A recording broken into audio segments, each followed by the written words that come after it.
गजब यार। ओहो का गजब गजब कैले बाड़ा।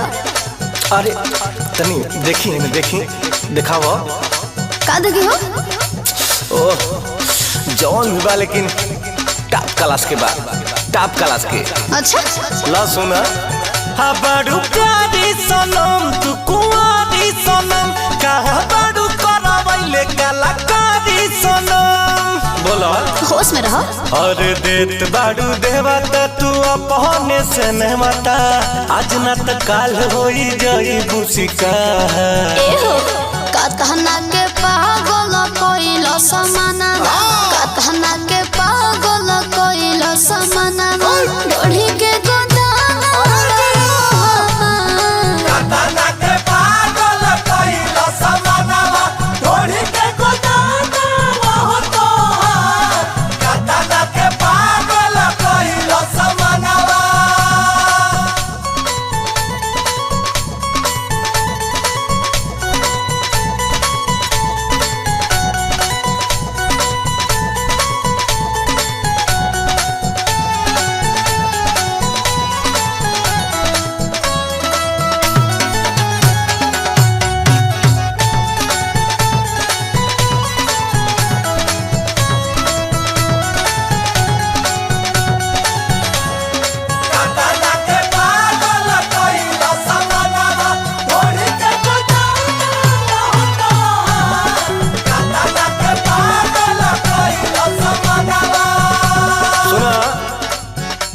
अतना उघार के जे चलबू त बाद में बड़ी दिक्कत होई।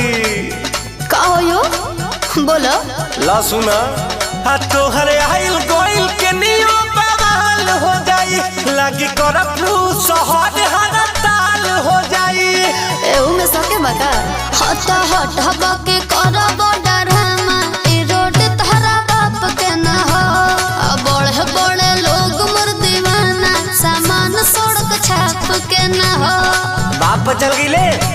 हे मनवा के लागतारू बढ़ले गोरी के कर दी हॉल लेके चढ़तारू था के धना के पागल कोइलो समान हम के धना के पागल कोइलो समान हम डोढ़ी के गोदाना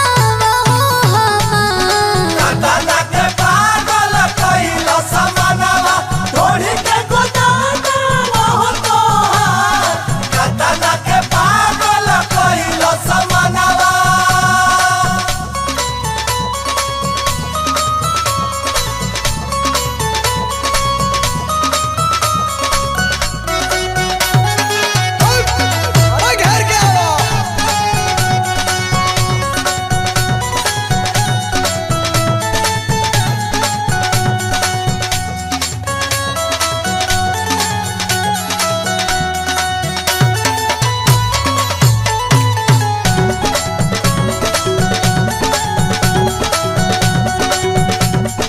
एगो बात बतावा एनिए ओनिए जेनिए तेनिए घूम घूम के जौन आग लगावा तारू ई सब ठीक बात ह बतावा।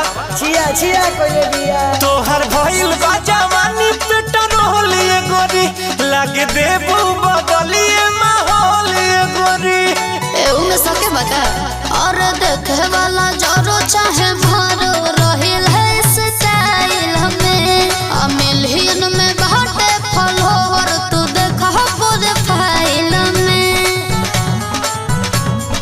करेलू रितेश से कलेश ये गोरी पंकज के लागे बनवलुइया ए बाबू के तहना के